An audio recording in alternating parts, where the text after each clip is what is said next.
Change could be coming to an alternative education at West Des Moines Community Schools. KCCI's Marcus McIntosh just returned from the district's Board of Education meeting. He joins us now in studio with a look at the board workshop where the proposal was presented, Marcus, to close the Walnut Creek School. It was, Ben. Now, the superintendent's cabinet detailed during the workshop why it is recommending and why it says the best course of action is to close Walnut Creek School, citing chronic absenteeism and engagement. Now, the workshop was followed by a school board meeting that included intense public comment. Walnut Creek students, I see you, I hear you, I support you, I believe in you. Closing the school would not redirect us. It would break something that took years to build. Sell us on how this helps kids. Thank you.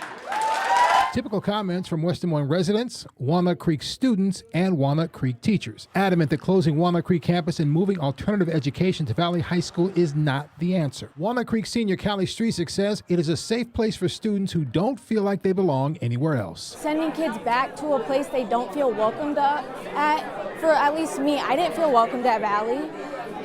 At least by students, administrators, everybody. And so I feel like sending them back to a place that they don't really feel they matter at, it just isn't smart. And I feel like it's just more kids are going to stop going to school if it goes to Valley. Stephen Shapaw is the district's executive director of secondary education. While there was no decision made tonight, Shapaw says the goal of the workshop was important. We wanted to inform the board of a recommendation to reconsider how we allocate dollars for alternative education. A shift from an alternative high school model as the main driver of the district's at-risk funding to a program of alternative education. Valley High School would absorb the majority of what is being done at Walnut Creek, a direction Shapaw is confident is the right direction. We feel very confident that this is a recommendation that the board needs to take seriously. Lori Fleming says she was one of the first classes to graduate from the alternative program. She says at the time it was called Mini School, it was a program then housed inside Valley High School. She says she owes that program a lot. You had more one-on-one learning with a teacher, and I went from a D student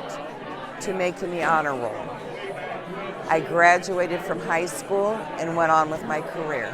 Had it not been for that program, would you have graduated high school? Probably not.